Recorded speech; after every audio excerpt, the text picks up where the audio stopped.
importância desse colóquio, que é um evento preparatório para o mundo de mulheres e para o Fazendo Gênero 2017. Né? Então, essa equipe que está empenhada em preparar esse grande evento. Então, esse colóquio de hoje, além de ser preparatório para esses dois grandes eventos, ele está inserido dentro de uma campanha nacional, né, que é a campanha 16 dias de ativismo contra a violência contra as mulheres. Né? Então, essa campanha, ela acontece em todo o Brasil, na maior parte dos municípios também, geralmente vinculada às coordenadorias ou secretarias de mulheres. Né? Então, aqui em Florianópolis, esse evento faz parte dessa campanha 16 dias de ativismo. Então, eu vou falar um pouco, como a professora Cristina falou, vinculada à minha trajetória de pesquisa. Né? Eu não pesquisei nunca exatamente o tema das violências como pesquisadora, mas como militante, vamos dizer assim, dos movimentos feministas, participando da OAB Mulher e, em consequência disso, do Conselho Municipal de Direitos da Mulher, a temática da violência foi sempre interpelada. Eu sempre participei de atividades referentes à questão da violência. Né? Mesmo Fazendo Gênero, há 4 eventos, há 4 vezes, os últimos 4 Fazendo Gêneros, a gente tem pisado na tecla de fazer um grupo temático ou um minicurso que intersecciona as relações entre o direito e o gênero. Então, a gente sempre vem fortalecendo essa temática, porque a gente vê ainda que na área do direito essas questões ainda são pouco discutidas, né? A gente precisa de mais pessoas que venham discutir as questões de direito relacionadas ao gênero. A gente conhece, né, alguns poucos professores que têm esses grupos de pesquisa, né, as próprias pessoas que vieram daqui da UFSC, outros não, mas ainda a gente sabe que dentro da área do direito ainda é muito incipiente, né, essas discussões. Então, a gente fortalece no Fazendo Gênero e outros espaços essas discussões. E a questão da violência é uma questão que relaciona, então, todas essas temáticas. Né? Então, eu vou falar um pouco aqui da minha experiência, né, junto à Comissão da Mulher Advogada, em que eu fui presidenta numa última gestão. A atual presidenta está nos prestigiando aqui, a doutora Silvia Tomurim. Né? E então, na gestão anterior, eu fui presidente, e a partir daí, então, eu pude, né, participar de eventos e fazer algumas atividades que eu vou relacionar para vocês aqui mais para frente. Uma das questões assim, importantes que a gente mostra como marco para essas atividades é toda a formação que se exige a partir da criação da Lei Maria da Penha. Então, a Lei Maria da Penha, que completou 9 anos esse ano e vai fazer 10 anos no ano que vem, durante todo esse período, a Lei Maria da Penha exige, né, apesar de que ela fornece muitos mecanismos para que a gente possa coibir essa violência, ela ainda não foi implementada em todas as possibilidades que ela tem. Então, o professor Medrado provavelmente vai falar dos grupos de atendimento aos homens agressores. Né? E a gente sabe, então, que a gente precisa muito de fazer com que essa lei seja implementada na sua grandiosidade, porque ela é considerada um dos mecanismos mais, vamos dizer assim, não só grandioso, mas ela é completo, né? No mundo assim, de violência, é uma das leis mais completas, mas que a gente precisa fazer com que ela seja implementada dia após dia em cada município, em cada cidade do Brasil.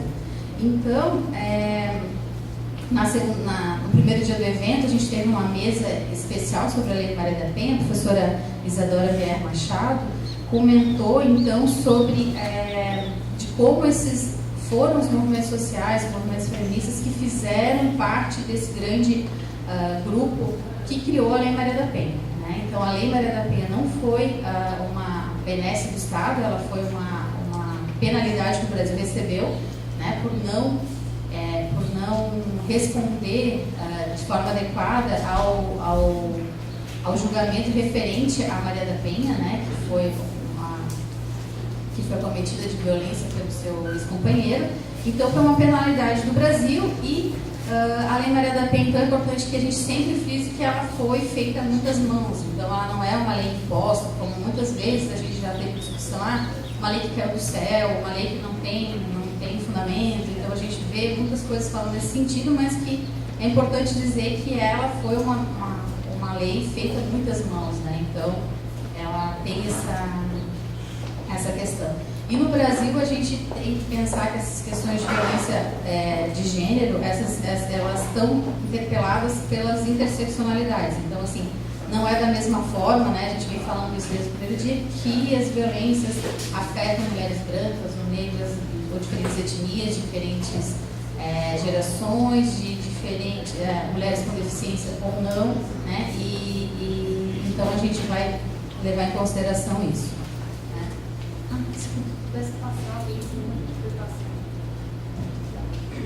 Então, assim, a Lei Maria da Penha, ela fala de violência conjugal, né? E esse termo, violência conjugal e familiar, e esse termo, então, vem sendo demonstrado desde os anos 70, dos movimentos feministas, onde, né, há uma contestação de que as questões de que, né, em briga de marido e mulher não se mete a colher, a gente não pode deixar com que isso persista. Então, a Lei Maria da Penha é, então, fruto desses movimentos sociais desde os anos 70.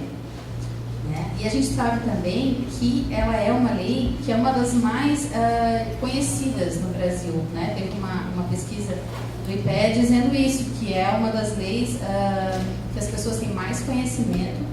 Mas, apesar disso, que a gente percebe que a gente precisa dar subsídio para as mulheres, informação, não só de como efetivar essa lei, né? Como que funciona a lei, onde eu vou buscar apoio, como eu vou buscar apoio. Então, essa questão da informação, ela é muito importante, né?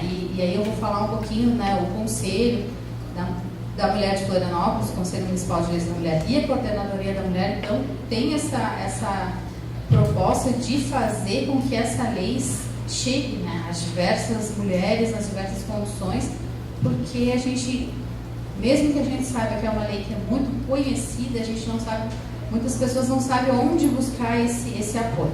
Né? Em 2015, então, a gente vê outro mecanismo legal, que é a lei do feminicídio.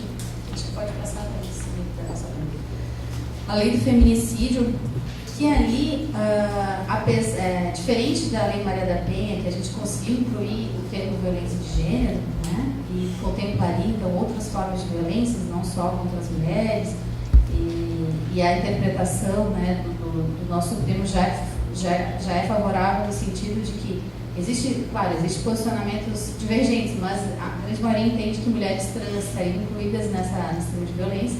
A lei expressa que mulheres lésbicas estariam, sim, né, em conjugalidade ou em relação de afeto, abrangidas pela Lei Maria da Penha.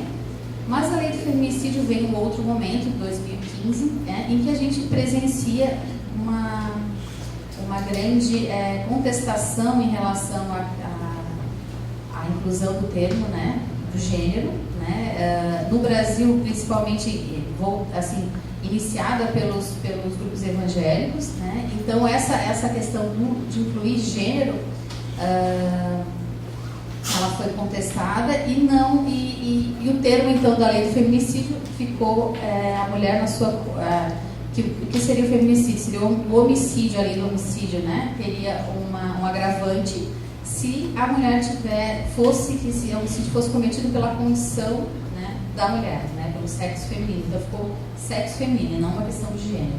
O objetivo, então, de não incluir a expressão gênero seria, então, né, a ideia de não incluir pessoas trans ou mulheres lésbicas, assim. Bom, então a gente vê que é um outro momento, né? A gente teve um avanço lá na Lei Maria da Penha em 2006 e hoje a gente vê um retrocesso, mas de qualquer maneira a gente sabe que os mecanismos legais, eles são importantes, né, para essa dominação do que é crime e do que não é crime. A gente sabe o quanto é importante, mas a gente sabe que uma lei só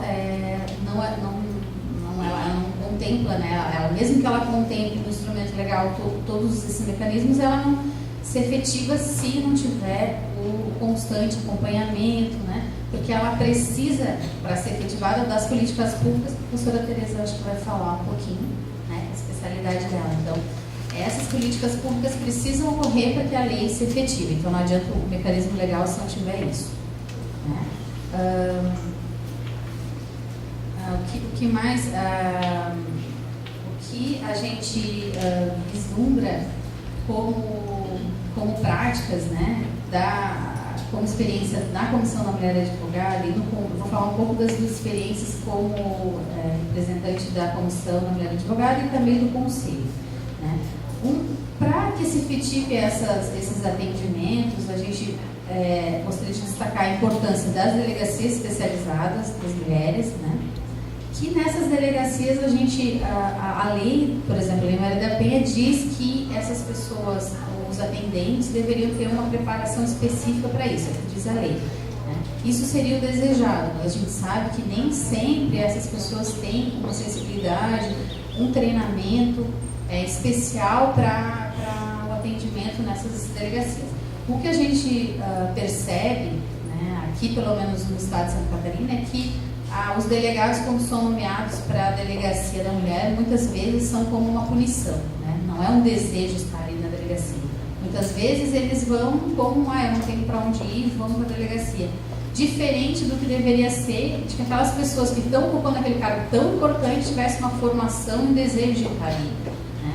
Então, muitas vezes, o que acontece é isso, que são delegados não preparados, não sensíveis para a temática, que não conhecem, né, a terminologia, não conhecem o que diz, só querem aplicar a lei sem o conhecimento dos estudos de gênero que deveria ter.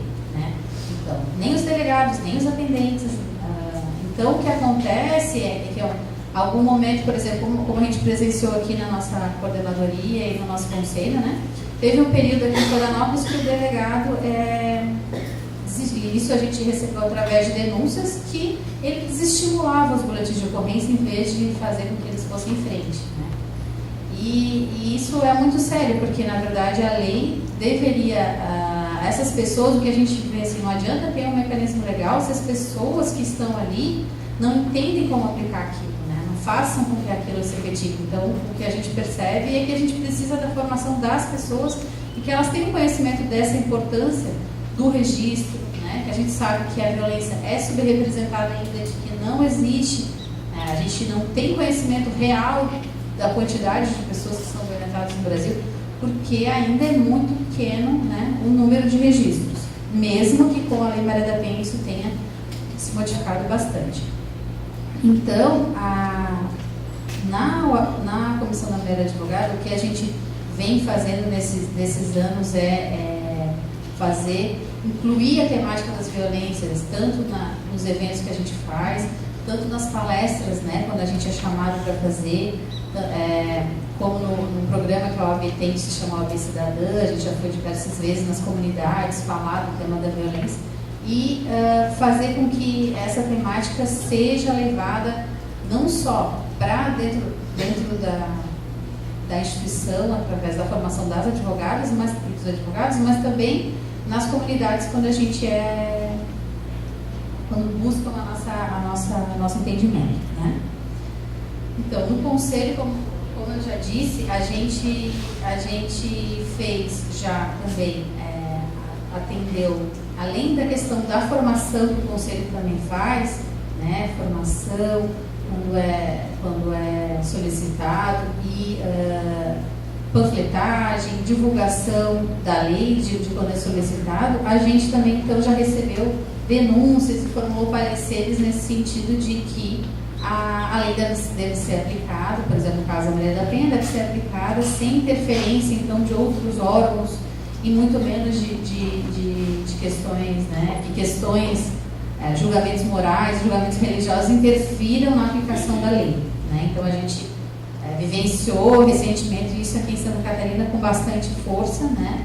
E aí o grupo que os representantes aqui vão poder dizer que a gente teve que mostrar que essas demandas das mulheres, que são também demandas dos movimentos feministas, como a descriminalização do aborto, a questão da implementação da Lei Maria da Penha, são questões legais que não podem ter esse tipo de interferência, né, de cunho moral, de cunho religioso, para que não seja efetivado. Outra questão que é importante é que a Lei Maria da Penha, ela prevê que essas mulheres tenham acompanhamento de uma advogada na fase judicial, né? Então tem essa obrigatoriedade. Então, quando a mulher está desacompanhada de advogado, o juiz ali nomeia, mas não existe essa obrigatoriedade na fase policial. Então isso causa, né, com que muitas mulheres fiquem muito desamparadas naquele momento ali do atendimento, né? Então o que aconteceu aqui no nosso município foi que depois de bastante tempo após a criação da Defensoria Pública, né, no estado de Santa Catarina, hoje a gente tem um defensor público, uma defensora que vai até o Centro de Atendimento às Mulheres, que era um local próprio para isso, onde tinha um atendimento já jurídico, um atendimento psicológico, mas em virtude dessa falta de relação entre a delegacia e o Centro de Atendimento, muitas vezes ela era esvaziada. Recentemente a gente conseguiu isso, então, que além de um defensor público que fizesse o atendimento lá no centro de referência, né, ele fosse, então, a própria delegacia encaminhasse essas mulheres para o centro de referência, né? Então, é um espaço que deveria, por exemplo, é um exemplo, né, de um equipamento público, o centro de referência, deveria ter em todos os municípios e junto às delegacias especializadas, que é o que prevê a lei, a criação de juizados, de juizados especiais, né, para as mulheres vítimas de violência, o centro de referência, as casas-abrigo. Então, todos esses equipamentos públicos estão previstos na lei, mas a gente precisa de vontade política, com que a gente continue requerendo isso, postulando isso para que isso aconteça. A gente viu nesse evento, assim, gostaria de falar um pouco sobre isso, que muitas representantes do direito, né, a gente vê a importância da discussão do direito, mas muitas pessoas vêm com esse entendimento de que não deveria ter essa interferência do Estado, né, como a criação da Lei Maria da Penha, como a criação desses mecanismos legais. Mas a gente, dos estudos de gênero, a gente tem essa consciência de que um mecanismo como a Lei Maria da Penha, ele é necessário, né? A gente vive num estado onde, num país onde que essas políticas públicas são necessárias. A gente não tem outra forma com que essas mulheres, as mulheres de todas as classes, de todas as raças, de todas as formas que essas intersecções podem nos fornecer, as mulheres precisam desse aparato estatal. Infelizmente, a gente reconhece isso como uma discriminação positiva, mas que a gente precisa desse aparelho do Estado para que essas políticas sejam efetivadas, né? Então, a gente não pode dizer que a gente tem uma outra esfera que a gente vai resolver isso, como alguns trabalhos propuseram, de que o Estado não deve interferir, que vai fazer uma interferência na autonomia das mulheres, mas não, a gente entende que a Lei Maria da Penha e leis como o feminicídio, além de dar nomes, né, a esses crimes, elas são importantes como mecanismo de proteção, né? Então a gente não, infelizmente o Estado precisa realmente tutelar essas mulheres, tutelar não é a palavra, mas precisa fornecer mecanismos para que essas mulheres sejam protegidas, né? Essas mulheres vítimas de violência. Também gostaria de destacar que aqui no Estado a gente tem o Tribunal de Justiça faz algumas campanhas, né? E tem uma preocupação com a questão das violências através de uma coordenadoria de violência doméstica familiar contra a mulher, né? Que é interessante. E destacar também, então, que aqui a gente tem além do Conselho Municipal de Direitos da Mulher, uma coordenadoria da mulher, né? Que o objetivo é a criação de uma secretaria, que a gente traz um outro status, né? Mas que com o que a gente tem, a gente consegue fazer bastante coisa e gostaria de fazer mais, né? Então, só gostaria de finalizar, então, que vocês já devem ter escutado no colóquio, que essas questões de violência a gente está sendo, e principalmente as discussões de gênero, a gente está sendo atacado agora de várias formas, né? Por essa questão de não discutir as questões de gênero nos projetos de lei, nos planos de educação, mas que é com isso que a gente precisa se fortalecer e se unir para que isso não prejudique, porque é através dessas discussões que a gente vai levar a discussão, por exemplo, das violências, né, contra as mulheres e nesses espaços a gente precisa fortalecer essas discussões. Era isso, obrigada, à disposição.